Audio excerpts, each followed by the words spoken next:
राजस्थान का बजट जारी हो चुका है और सबने पढ़ भी लिया होगा, देख भी लिया होगा और 1 लाख पदों पर 1 लाख 25 हज़ार 1 लाख 25 हज़ार पदों पे सरकारी नौकरी आएगी, ये भी आपने सुन लिया होगा। इसके बाद में सब कोचिंग वालों ने, सब यूट्यूबर जो हैं, सबने मोटिवेट भी किया है, वीडियो भी बनाया है और बढ़िया-बढ़िया बातें भी बताई हैं कि नहीं साहब आपको हारना नहीं है, आपको हिम्मत जारी रखना है, संघर्ष जारी रखना है। भर्तियाँ आपके सामने हैं, आपका इंतज़ार कर रही है, बस लगना ही है। 1 लाख 25 हज़ार बहुत पद हैं, बहुत ज़्यादा हैं, ये है, वो है। लेकिन इसके पीछे की जो सच्चाई है ना, जो उनको बतानी चाहिए, उसपे जो चर्चा होनी चाहिए, उसपे चर्चा कोई भी नहीं कर रहा है। चर्चा इसलिए भी नहीं करते हैं कि साहब उसका क्यों करें साहब अपन, जब अपना काम चल रहा है ऐसे बोलने से ही। तो ये है, तो बजट की वास्तविक स्थिति के बारे में बात करेंगे अपन। जो और जो वीडियो हैं उनके सबसे अलग रहने वाला है ये। क्यों रहने वाला है? क्योंकि थोड़ी बजट के बारे में चर्चा भी होनी चाहिए, बजट होता क्या है और जो 1,25,000 भर्तियाँ की घोषणा की है उनकी सच्चाई क्या है? तो बजट का मतलब ये होता है कि जो आगे 1 साल है उसका आय ले कि सरकार को कितना खर्च करना है, कितना इनकम होगा, कैसे-कैसे उसको करना है और सामाजिक जो है सरकार है या फिर समाज है उसके लिए क्या-क्या स्वास्थ्य संबंधी योजनाएँ लाना है, वो तमाम चीज़ें होती है और अपने जो राज्य है उसकी ग्रोथ कैसे बढ़े, युवाओं को रोज़गार के अवसर कैसे मिले, उसके बारे में घोषणाएँ की जाती है। लेकिन बजट को अगर देखा जाए तो घोषणाएँ ही रह चुकी है, उसपे कार्य करें ना अपन, देखें उसका हकीकत देखें, तो वो कार्य कम होता है, घोषणाएँ बहुत ज़्यादा होने लग गई। इसी पे चर्चा बात करते हैं, तो ये राजस्थान का बजट है, अभी अपने पेश हो चुका है और उसके अंदर अपन बात करेंगे, ज़्यादा बात नहीं करेंगे, अपन बात करेंगे सरकारी नौकरियों की 1,25,000 पदों पे जो है घोषणा की गई उसके बारे में और उसके बाद में सबने बढ़िया तरीके से मोटिवेट किया है, करना भी चाहिए खैर। हकीकत भी यही है कि करना चाहिए आपको, लेकिन वास्तविक स्थिति बारे में बताना चाहिए। मैं बात करता हूँ राजस्थान बजट के बारे में, थोड़ा बहुत पीछे लेके चलते हैं और 1,25,000 पद है ना, ये नहीं आएँगे। बजट का मतलब ये होता है कि आप घोषणाएँ कर दिया आपने, पूरा आपने लेखा-जोखा बता दिया कि इतनी इनकम है, इतनी खर्चे हैं, ये करेंगे। लेकिन जब भी बजट पेश हो ना, एक ओर में सरकार से या वहाँ तक वीडियो पहुँचता है, तो आप ये आपके हाथ में है साथियों, आप कितना इसको शेयर करते हो। बस आप इस बात से सहमत हो क्या कि बजट जैसे आज का बजट पेश हुआ है ना? सरकार का। तो जब भी अगला बजट पेश हो, उससे पहले जो है ना 7 दिन का या 5 दिन का जितना भी समय हो, जो बजट पिछले साल का था ना, उसके बारे में कंप्लीट बताना चाहिए सदन के अंदर कि हमने बजट के अंदर इतनी घोषणाएँ की थी, इतना हमारे कार्य हो चुका है और इस पे ये है। अब सर आप बताओगे सर इकोनॉमिक सर्वे जारी करते हैं। इकोनॉमिक सर्वे के अंदर वो चीज़ें नहीं आती है, पूरी 5-10 साल का रहता है उसके अंदर। बताना चाहिए लिखिए कि केवल बजट के बारे में। कि 2023 24-25 का बजट था, जुलाई के अंदर पेश किया गया था और इसके अंदर हमने ये किया था। ये योजनाएँ इतनी हो चुकी है, इसके अंदर हम और ऐड करते हैं। लेकिन वास्तविकता ये है कि कोई भी पिछले वाला जो बजट है घोषणाएँ कर दी, घोषणाओं पे घोषणा कर दी और मतलब कितना काम हुआ, नहीं हुआ कोई मतलब नहीं है। चुनाव आ जाते हैं तो उससे ज़्यादा और बढ़ जाती है। अरे भाई ऐसा क्यों करते हो? वैसे भी वोट तो भाई सरकार तो चुनना ही है, आप बढ़िया काम करोगे कि नहीं करोगे वो तो जनता तय करती है। लेकिन एक इससे बढ़िया मैसेज ये जाएगा कि ऐसा होना चाहिए पूरा कि हाँ, हमने ये लिखित में है, ये चीज़ें आपके सामने आर्थिक समीक्षा जारी की जाती है, लेकिन उसके बारे में बताया नहीं जाता इतना। और उसमें कुछ पुराने डेटा भी होते हैं, है ना? ये चीज़ भी तो है। तो ऐसा होना चाहिए अपनी एक ये सुझाव होना चाहिए कि नहीं साहब पिछले बजट के अंदर तो पता चलेगा कि हाँ, आप इतनी पैर पसारी है जितनी गुदड़ी है। आजकल होता ये क्या है कि मतलब पता ही नहीं है कि ये भी घोषणा कर दी, वो भी कर देंगे, ये कर देंगे, पता नहीं क्या-क्या कर देंगे। मैं बात करता हूँ सरकारी पदों को लेके, ज़्यादा लंबा बात नहीं करेंगे। फरवरी 2024 के अंदर बजट पेश किया गया था, अंतरिम बजट नाम दिया गया था क्योंकि लोकसभा चुनाव थे सामने, है। उसके अंदर घोषणा की गई थी कि 70,000 वैकेंसियाँ हम इस चुनाव जो आगे वित्त वर्ष है, उसके अंदर जारी करेंगे और चुनाव के आस-पास में जल्दी जारी कर देंगे। लोकसभा चुनाव संपन्न हो गए, ना तो 70,000 आई, ना 7,000 आई और मामला दब गया वहीं पे और जब 70,000 की वैकेंसी घोषणा की गई थी, तो ऐसे आज जो माहौल है ना, उतना ही माहौल बनाया गया था, ये है ये और बनाना भी चाहिए, देखो पता नहीं होता है ना। फिर बजट आता है जुलाई के अंदर 2024 के अंदर और वो बजट होता है फिर पेश किया जाता है सरकार के द्वारा, और वही सरकारी नौकरियां जो थी, पदों की संख्या 70,000 से बढ़ा के 1 लाख कर देते हैं। उस टाइम पे थोड़ा बहुत कुछ टीचर्स ने इसके बारे में बताया था, यार 1 लाख वैकेंसियां निकालेंगे, और निकालेंगे कब और कैसे निकालेंगे पता नहीं साहब, हम 1 लाख करेंगे।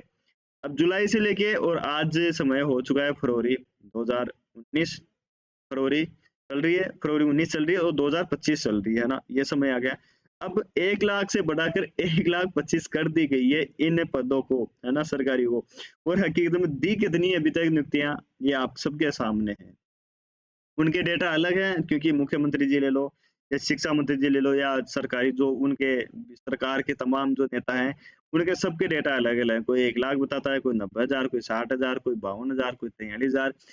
इतनी नियुक्तियां दे दी, इतनी दे दिया, जैसे ऐसे लग रहा है कि साहब बस बढ़ रही है, नियुक्तियां पत्र जारी डायरेक्ट चल रहे हैं, ये इसमें चल रहा है। 1 लाख जो 25 पद, 1,25,000 पद है ना, उस पे नौकरियां नहीं आएंगी, किसी भी सूरत में नहीं आएंगे। आप देख लेना, आप क्यों नहीं आएंगे मैं ये भी बताता हूँ। आएंगे कैसे ये बताओ आप। एजुकेशन डिपार्टमेंट की बात करें तो एजुकेशन डिपार्टमेंट के अंदर फर्स्ट ग्रेड की वैकेंसी आई है अभी, 2000 के आसपास है। सेकंड ग्रेड की कितनी आई है, 2000 की आई है। रीट जो आनी चाहिए थी थर्ड ग्रेड, अभी तक वो आई नहीं है, इनके शासनकाल में नहीं आई ना, तब फिर आएगी कहाँ से। जो फर्स्ट ग्रेड लगभग 4-5 हजार की आती है वो गई, सेकंड ग्रेड जो है 10-12, 8-10 हजार के आसपास आती है, वो 2000 रुपया अटक गई। राजस्थान पुलिस की इन्होंने भर्ती घोषणा की है, और पहली बार ऐसा हुआ है कि 3,500 पदों पे निकाली है इन्होंने। बाकी 4-5 हजार 6 हजार ऐसे आती है, लेकिन 3,500 पे उन्होंने घोषणा की है पदों पे राजस्थान पुलिस के बारे में, बस ये बताया इन्होंने। तो आप हर चीज में देख लो, पटवारी की आ रखी है तो 2,000 पे उन्होंने समेट दिया। पिछली जो 2021-22 के अंदर आई थी जब 5400 थी, अब 2,000 आ गई। पदों की संख्या बढ़ोतरी होनी चाहिए या कम होनी चाहिए। जिले बना रहे हैं, 8 जिले बना दिए, क्या वहां जरूरत नहीं पड़ेगी। पदों की संख्या बढ़नी चाहिए ना। सरकारी पदों की संख्या कम हो रही है दिन प्रतिदिन, आप ये चीज देखोगे, लेकिन इनके बयानों में, इनके घोषणा पत्र में बढ़ोतरी हो रही है कि साहब हम ये करेंगे, अगले साल 5 साल में 4 लाख दे देंगे हम। आप दे सकते हो 5 लाख क्यों, आप 10 लाख पे दे सकते हो, 4 ही क्यों, 4 ही क्यों बोला आपने। तो हकीकत ये है कि इस पे आवाज उठानी चाहिए, इसके बारे में जो सक्षम है कोचिंग वाले, उनको एकजुट होते कार्य करना चाहिए, सरकार से जवाब मांगना चाहिए कि आप जो है एक एजुकेशन को कम से कम छोड़िए। अब इसके मामले में तो झूठ मत बोलिए, आप वर्गीकरण करना या जो भी है, पहले की जो वैकेंसी थी आप उनका सही बताना नहीं साहब, क्योंकि कोचिंग वाले आवाज कम क्यों उठाते हैं, क्योंकि उनका काम चल रहा है। जब उनको पता है इस पे बात करेंगे तो साहब साथ भी नहीं आते हैं, ना तो स्टूडेंट साथ आते हैं, ना कोचिंग वाले एक दूसरे का साथ देते हैं इसके अंदर। ये भी है, उनका काम चल रहा है, और इसके अंदर नुकसान किसका हो रहा है, इसके अंदर बेरोजगारों का, युवाओं का हो रहा है। उनको पता भी नहीं है इस चीज का कि साहब ये चीज भी अगर अपन अपनी मांग उठाए तो ये है।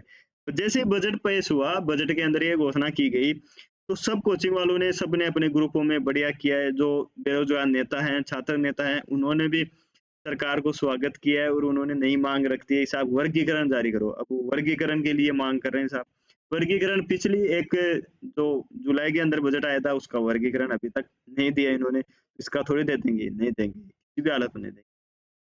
52,000 जो पदों पे चल रही है, अभी चलने वाली है, ये इसको 3-4 साल तक, 2-3 साल तक खींचेंगे आराम से, क्योंकि अभी जुलाई के अंदर, उस सितंबर के अंदर उन्होंने बोला है 60,000 हम घोषणा करते हैं, 52,000 आ गई, अभी जो फॉर्म स्टार्ट नहीं हुई उसके अंदर। हाँ, ये एक चीज जरूर है, ये कि सफाई कर्मचारी ले लो, ये है, इन्होंने बढ़िया बढ़ोतरी की है। अब इसके अंदर एजुकेशन में या किसी भी में भी ले लो, वैसे तो देखो सरकारी नौकरी होता है, छोटी या बड़ी नहीं होती है। और इसकी बात करें तो इससे जो छोटी अब जाएगी भी नहीं कोई और, इससे, क्योंकि ये फोर्थ ग्रेड मतलब एल मतलब 1800 ग्रेड पे, इससे नीचे कोई होती भी नहीं है, तो इससे नीचे वैसे भी कोई जाने वाली नहीं है। इनकी संख्या तो बढ़ा रहे हैं, और बाकी और जो है वो घटा रहे हैं। तो अब इसके अंदर यही होगा साहब, जो ये जो आरपीएससी की तैयारी कर रहे हैं, टीचर की तैयारी कर रहे हैं, वो इसमें लगेंगे। एजुकेशन 10वीं पास रखने से कुछ नहीं होता है, इसके अंदर फॉर्म सब भरेंगे और वही लगेंगे, और लगेंगे भी, क्योंकि सिलेबस भी इन्होंने इसी हिसाब से रखा है। तो ये तमाम चीजें हैं। और बात करें साहब शिक्षा विभाग के अंदर, शिक्षा विभाग के अंदर भी कौन सी पोस्ट आ रही है। अपने प्रदेश से जो शिक्षा मंत्री हैं, वो भी मतलब क्या बात करें उनके बारे में, कि वो, खैर उनके व्यक्तिगत मामले में बात नहीं करनी चाहिए, गलत है ये, ऐसा नहीं बोलना चाहिए था, मतलब नहीं बोलना चाहिए अपन को। लेकिन जो जिस पद पे है ना, उसके हिसाब से एक ऐसे योग्य व्यक्ति को बैठाना चाहिए जो उसके अंदर सक्षम हो। अब उनको बैठा दे दिया, अब उनको खुद की उनकी एजुकेशन के बारे में पता करें अपन, तो 8वीं है या 12वीं है, 10वीं है, कौन सी पास है या नहीं है, वो भी नहीं पता अभी। आपने अभी एक भाषण भी देखा होगा शिक्षा मंत्री के बारे में, कि उन्होंने एक वो 10वीं की जो बालिका थी, उन्होंने पूछा कि उनसे पूछा कौन सी क्लास में पढ़ते हो बेटा? उन्होंने बताया कि 10th। तो देखिए, अभी तो कोई बोला था 10वीं में। तो जब ये हालत है एजुकेशन मिनिस्टर साहब की, तो आप क्या सोचते हो? एक कम से कम एजुकेशन डिपार्टमेंट के अंदर एक इतनी उम्मीद तो कर ही सकते हैं, ये लोकतंत्र है, अपन मानते हैं लोकतंत्र है। लोगों ने चुन के इनको भेजा है, लेकिन क्या पढ़े लिखे बिल्कुल भी नहीं है क्या विधायक? 115 विधायक हैं इनमें, क्या एक भी ऐसे एजुकेशन या इससे संबंधित नहीं है क्या? उनकी इसमें गलती नहीं है, जो भी शिक्षा मंत्री जी हैं उनकी नहीं है। ये राजतंत्र है, ये राजतंत्र नहीं है, लोकतंत्र है। इसके अंदर जो चुन के जाता है, चुनने के बाद में जो जैसी में रहती है, वो जो प्रोसेस इनकी चलती है, किसी के समझ में भी कमी आती है कि क्या प्रोसेस चलती है। तो ये चीज़ थी इसके अंदर। मिनिस्टर साहब देख लो आप, किन्हीं को भी देख लो आप, भजन लाल जी हैं, वो भजन लाल जी कम और भाषण लाल जी ज़्यादा लगते हैं मेरे को, क्योंकि ब बढ़िया-बढ़िया भाषण देते हैं उनको। कुछ भी बोल दो, या मतलब पता ही नहीं है क्या बोल रहे हैं, क्या हो रहा है, कोई नहीं पता। और अपन जो हैं तैयारी कर रहे हैं, टाइम वेस्ट कर रहे हैं, सब कर रहे हैं साहब अपने जो मतलब घूमने-फिरने का या फिर सब चीज़ें होती है, कमाने का वो होते हैं, वो तो अपन लाइब्रेरी के अंदर वेस्ट कर रहे हैं। और क्या करें, और कोई इलाज भी नहीं है। मेरे पास प्लेटफ़ॉर्म है, जिनके पास प्लेटफ़ॉर्म है, उन्होंने अपने विचार रखे हैं, मेरे पास भी प्लेटफ़ॉर्म है, मैंने भी मेरे विचार रखे हैं। विचार औरों से अलग हो सकते हैं, इतनी सत्यता और इतनी क्लैरिटी बहुत ही कम लोग बोल पाते हैं शायद, ऐसा हो लगता है मेरे को। लेकिन बोलना चाहिए ये चीज़ें, इसके लिए आवाज़ उठाना भी चाहिए, इनके बा अपन बोलेंगे तब भी सरकार जागेगी, वरना सरकारें दोनों कोई भी हो, सब बराबर हैं अपने लिए। क्यों है? मैं ये भी बताता हूँ, दोनों सरकारें बराबर क्यों? पिछली सरकार थी, पेपर बढ़िया करवाए, लेकिन लीक इतने जबरदस्त करवाए, इतना फर्जीवाड़ा, इतना भ्रष्टाचार हुआ कि सोच नहीं सकते थे। आज के टाइम पे ये है कि पेपर लीक नहीं हो रहे, क्योंकि पेपर लीक होंगे कैसे जब अभी तक पेपर ढंग से हुए ही नहीं, कोई बड़ी भर्ती हुई नहीं है, तो पेपर लीक होंगे कहाँ से? ये भी तो है। तो ये चीज़ें भी है, तो दोनों बराबर हैं। ये घोषणा भी घोषणा कर रहे हैं, अरे भाई घोषणा कम कर दो, 25,000 इस साल के लिए 25,000 रख दो कि ऐसा 25,000 ये है, वर्गीकरण सही तरीके से दो। आप हर डिपार्टमेंट के अंदर वैकेंसियाँ घटा रहे हो और घोषणा ज़्यादा कर रहे हो। तो ये चीज़ है इसके अंदर, बाकी देखते हैं, अगर आ जाती है तो बढ़िया बात है, नहीं आती है, लग तो नहीं रहा कि आएगी। आपकी अंतरात्मा भी है, जो ये भी वीडियो जिसको भी ये देखेंगे, जो भी टीचर भी देखे हैं, उनकी भी अंतरात्मा तो यही बोलेगी साहब इतनी तो नहीं है कि कुछ भी हो जाए, क्योंकि अपन ने देख चुके हैं। अपन देख चुके हैं स्थिति कि इतनी तो नहीं है कि जिस हिसाब से अपने सामने ये चल रहा है। लेकिन ख़ैर कोई बात नहीं है, देर सही, और अगर ऐसे धीरे-धीरे जगेंगे, धीरे-धीरे कोशिश करेंगे, तो हो सकता है कि पदों का वर्गीकरण भी हो जाए। लेकिन जिस हिसाब से वास्तव में हकीकत यही है, जिस हिसाब से चल रहा है ना, उस हिसाब से आएगा नहीं। ख़ैर ये मेरे विचार हैं, मैंने मेरे विचार रखे हैं। विचार आपको सही लगे हो, आप सहमत हो, तो आप वीडियो को शेयर कीजिए आगे भी, और ऐसे जो है आवाज़ उठानी भी चाहिए, और अगर अपने लिए अपनी आवाज़ नहीं उठाएँगे, तो कोई नहीं आएगा। बाकी सबका अपना-अपना काम चल रहा है। सब अपना काम में बिज़ी हैं सब। आपको लगता होगा आपको कि यार नहीं यार, ये अपने लिए हैं, ये टीचर बढ़िया पढ़ा रहे हैं, वो कर रहे हैं ये। आप वास्तविकता देखोगे तब पता चलेगा कि हाँ यार, ये सब भाई इनका काम चल ही रहा है। बेरोज़गारों के लिए कौन है? बताओ आप कौन है? कोई नहीं है। तो खुद की लड़ाई खुद को ही लड़नी पड़ती है भाई साहब, कोई साथ नहीं देने वाला है। आवाज़ भी उठानी पड़ती है। आजकल तो सोशल मीडिया का ज़माना है। आवाज़ उठाएँगे तो ज़रूर सरकार तक बात पहुँचेगी, सरकार के तक बात पहुँचेगी तो वो वर्गीकरण भी करेंगे। एक-एक चीज़ बताएँगे भी, नहीं साहब हम ये कर रहे हैं, इस विभाग में आ रही है, और तब जाके बात चलेगी। वीडियो ज़्यादा बड़ा हो गया होगा, तो आज की वीडियो में इतना ही बात करते हैं। बाकी वीडियो से सहमत हो आप बातों से, तो आप कमेंट करके ज़रूर बताएँ। बाकी चैनल पर नए हो तो चैनल को सब्सक्राइब ज़रूर करें, लाइक करें, और बाकियों तक भी पहुँचाएँ। मिलते हैं नई वीडियो में, जब तक जय हिंद, जय भारत।